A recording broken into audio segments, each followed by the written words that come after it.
He played in the Sugar Bowl, had no issues, and had no issues through camp. So that surfaced, and when something surfaces, you address it. How do you address it? You work harder, you practice harder. No one's got more focus and attention on that than Mike Pouncey. And it's a collective deal also with execution.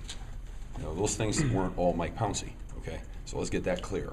So he had a couple of them, and he's addressing that. You're talking about one of the, I told you this before, I'll say it again. You're talking about one of the very best offensive linemen in college football, if not the best, who has played that position for over a year and played it in the Sugar Bowl and had no issue with it.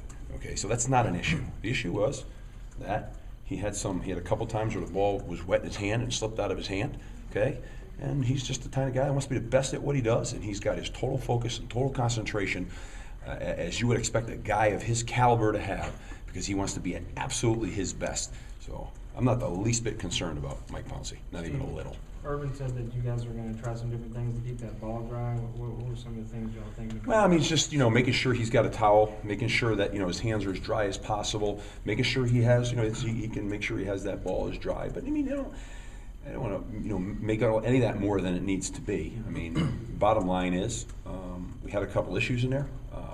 We're not happy about it, and collectively, we're all focusing on making sure that we are really locked into that. But I'd like to tell you that'd be a new phenomenon. It's not. I mean, it's not like all of a sudden, oh, geez, now we're going to pay attention to that. I mean, it just wasn't a problem before, so it didn't raise up. Looked like it was happening all over the country Saturday. It was bizarre. I don't know. I don't know. I didn't get a chance to really watch anything, but it's first game. There's first game tied in here. There's some things tied in here, but to make that, I really want to get focused on getting ready to play USF. I mean, and really get focused on what's at hand right now. That's what's really important. Really, what's really important is really having great execution. That's what's really important right now, and that's obviously a part of it. But let's get ready for a great football team coming in here to Gainesville, and getting better as an offense and executing at a higher level. And I just think there's so many great opportunities in that game for tremendous plays, much like the ones you saw that Jeff Depps made and Mike Gilsley made. There were several of those opportunities. Urban said they were so vanilla, their first game.